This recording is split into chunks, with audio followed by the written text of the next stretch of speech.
जय हिंद दोस्तों। अक्सर समाज में ये देखा जाता है कि हम कर्म को पूजा माने या पूजा को कर्म माने। मतलब इस लाइन पे लाके खड़ा कर दिया है कि जैसे हमारे धर्म ग्रंथों में तो ये लिखा है भाई कर्म ही पूजा है।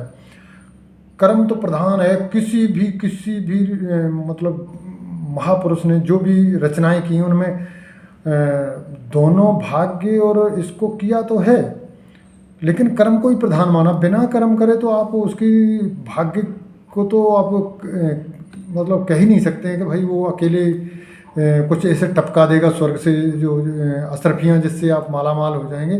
कर्म तो किसी के लिए भी करना पड़ेगा। अब कुछ लोगों ने क्या कर दिया कि पूजा को ही कर्म बना दिया। आम तौर पे जो हम लोग आम आदमी जो जीवन यापन करता है उसको सबको पता है क्या बुरा है क्या भला है। आम तौर पे सब जानते हैं इस चीज़ को। यदि किसी मानव जात को किसी को ठेस नहीं पहुंचती, मेरे कारण दुख नहीं पहुंचता, किसी आत्मा दुखी नहीं होती, हम ठगते नहीं हैं, तो वो सही कर्म माने जाते हैं। और कुछ लोग तो और गहराई से चले जाते हैं कि भाई जीव मात्र को भी वो कष्ट नहीं पहुंचाते, वो और थोड़े से महान होते हैं। और कुछ लोग ऐसे हैं जो ये तर्क दे सकते हैं कि भाई मेरा तो काम नहीं चलेगा, हमें तो जीव को ही खाना पड़ेगा। तो वो अपनी जगह सही हो सकते हैं, जैसी भी उनकी ज़मीनी बनावट हो, जैसे भी उनका हिसाब किताब हो, उसमें कोई तो बड़ी दिक्कत नहीं है। पर मैं आज बात इस चीज़ पे करना चाह रहा हूँ कि कुछ लोगों ने कैसे धंधा है वो पूजा बना लिया। मतलब पूजा को ही उसी से अपना खाते पीते हैं। कुछ लोग तो अपने ऐसे हैं कि जो ठगी करते हैं या गलत काम करते हैं, उसको पूजा के द्वारा दूसरों का नज़र न पड़े उससे पूजा के द्वारा छुपाने की कोशिश करते हैं। और वही लोग जो उनकी पूजा को छुपाते हैं वो कई बार नीचे वालों को जो बिल्कुल गलत नहीं है, वो अपना दो रोटी कमाने के लिए भी मुश्किल में हैं, उनको डरा के और उनको ठगते हैं। अक्सर उनको ऐसा वो कर देते हैं कि वो इतना डर भय व्याप्त कर देते हैं। मैं अपने ऊपर एक खुद एग्जांपल लेता हूँ कि मेरी माँ ने कहीं कह दिया कि भाई मैं कथा करूँगी, मेरा ये काम बन जाएगा, कथा करूँगी। तो मैं थोड़ा सा इन बातों को कम सीरियस लेता था। तो माँ एक दिन दुखी होकर कहा कि तू मेरी बात नहीं मानता और ऐसे इस तरह से मैंने कहा है, हमें अगले जन्म में देना पड़ेगा। तो मैंने कहा ठीक है माँ, मैं इसी जन्म में कर देता हूँ, अभी कर देता हूँ। और मेरे पास वक्त था तो मैंने कल से ही शुरू कर दिया। मैंने कहा ठीक है, करना तो करना है। और वो 10 मन की कथा थी और मैंने वो मतलब 2-3 दिन में ख़त्म कर दी, सामान वामान ला के, और वो पंडित जी को बुला के और वो 10 मन की कथा कर दी। अब वो काम फिर भी नहीं बना माँ के हिसाब से जो बनना चाहिए था काम, जो बिगड़ रहे थे काम, जिसके लिए माँ कह रही थी वो कथा पेंडिंग है, इस वजह से बिगड़ रहा है, ऐसा पंडित ने बताया है। या पंडित मानो जानकार जो भी भट्टरी वट्टरी जो भी बोलते हैं।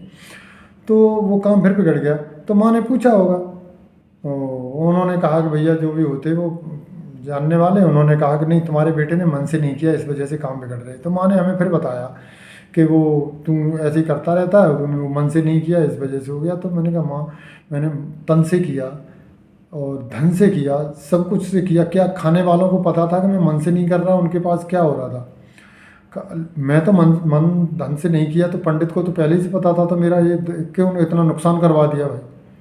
तो इसका मतलब उनके पास एक बहाना रहता है कि आप इसके बाद भी कुछ करेंगे तो बता देंगे, चाहे आप कोई बीमार हो, भूत चुड़ैल हो, कुछ ना कुछ वो बहाना करके बता देंगे। भूत चुड़ैल होता कि नहीं होता पता नहीं, पर वो बाद में कह देंगे कि नहीं तुमने ये नहीं किया, इस वजह से ही गड़बड़ हो गया, नहीं तो ठीक हो जाता कोई बात। ये तो सबके पास तर्क रहता है। जो भाई वो जो कहते हैं ना, वो जो पेड़ पे चढ़ता है वो उतरने का भी रास्ता पहले देख लेता है कि भाई हम पेड़ पे चढ़ रहे हैं तो उतरेंगे कैसे। तो ये वाली बात है। लोग मतलब उनको इतना कर दिया है कि भाई उन जो पूजा ही में लगे रहते हैं, वो काम करना तो भूल ही जाते हैं, वो पूजा में लगे रहते हैं। और फिर पूजा की दम पे ही चाहते हैं कि मेरा काम क्यों नहीं बना, उसी के पास जाते। फिर वो ऐसे बहाने बनाता है कि भाई आपने ये नहीं किया, ये नहीं, तुम्हारी पूजा में ये कमी रह गई, ये कमी रह गई। तो आप प्लीज़ इन ऐसे आडंबरों से बचें। और ये समाज में ऊपर लेवल तक, मतलब मैं बताऊँ, ये कहो पढ़े लिखे लोगों में भी है, किसी न किसी रूप में सब जगह व्याप्त है। और नीचे वालों की चर्चा हो जाती है, ऊपर वालों की चर्चा नहीं। और बेवकूफ़ है वो बड़े पढ़े लिखे को मूर्ख बनाता है, क्योंकि आदमी जब कभी संकट में होता है, दिमागी तौर पे उसका कोई सोल्यूशन नहीं मिलता है, तो वो इन्हीं का सहारा लेता है और ये उसका बहुत नाजायज़ फ़ायदा उठाते हैं। और आदमी पे समस्याएं तो आती हैं, चाहे वो कितना ही पढ़ा लिखा हो, चाहे कितना ही धनाढ़ हो, चाहे कितना ही गरीब हो, चाहे ये समस्याएं तो आती रहती हैं। और उस टाइम मुश्किलों में ये लोग उसका फ़ायदा उठाते हैं, जबकि उसका कोई ही सोल्यूशन उनके पास है नहीं। तो ये हमें लग रहा है कि समाज में बड़ी कुरीतियाँ हैं। मैं उन लोगों से ये कहना चाहूँगा जो आडंबर में उनको बेचारों को फंसाते हैं, गरीब की, ये सबसे बड़ा पाप लगेगा। यदि कर्म फल है तो अगले जन्म में तुम्हें फल बुरा ही मिलने वाला है, यदि उनको डरा के तुम फंसा रहे हो। हाँ, अपना अपना धंधा बंदा चलाओ तो नॉर्मल ठीक है, कोई पूजा के लिए बुलाता पूजा करो, और वहीं तक कहो उनको भी कर्म के लिए प्रेरित करो कि भाई आप कर्म करो। हाँ, तुलसी बाबा सब कह गए भाई कर्म प्रधान विश्व रच राखा, जो जस करे सो तस फल चाखा। तो फिर रह क्या गया है, सोचने के लिए कुछ रहा ही नहीं यार। बस एक काम शुरू इसलिए करते हैं हम लोग, थोड़ा मन को एकाग्र करने के लिए कि भाई हाँ, कोई काम शुरू करने से पहले अगरबत्ती धूपबत्ती और अपने इष्ट को नमन कर लिया, ताकि हमारा काम बढ़िया से संपन्न हो जाए और कोई विघ्न न पड़े। और विघ्न पड़े तो हम उसको साहस के द्वारा उसको हम सामना करें और आगे उसको करें, क्लियर करें। तो यहाँ तक तो ठीक है, पर उसको पूजा को धंधा बना लिया, ये कैसे चलेगा भाई। और आधे से ज़्यादा इसी में फंसे हुए कि आप ये करिए वो करिए। वो काम छोड़ के मजदूरी करने जाना था, जहाँ उसको 200-300 रुपये मिलने थे, वहाँ पे घर पे बैठा है, तुम्हारे पैरों के पड़ा है, वो हमारा सही हो जाएगा, वो होने वाला सही है नहीं। और बाद में कुछ घटना घट जाती है, जब कोई बीमार हो तो मर ही जाएगा, कैंसर में आंसर होगा तो मर लेगा, तो कहेगा भाई तुमने सही से नहीं किया, तुमने पश्चिम की तरफ मुँह किया था, पूरब में करना था और पश्चिम में पूरब में किया होगा तो पश्चिम में बताएगा, पहले पूछेगा फिर बताएगा।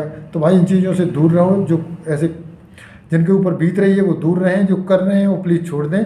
धंधा तुम्हारा वैसे भी चल जाएगा, पेट तो भरता ही रहेगा यार। इतना भी दूसरे का खून पी के पस मत पियो यार, वहाँ तक सही नहीं है करना। ये कर्मा तो फल नहीं, फल तो देगा ही देगा आपको, ठीक है।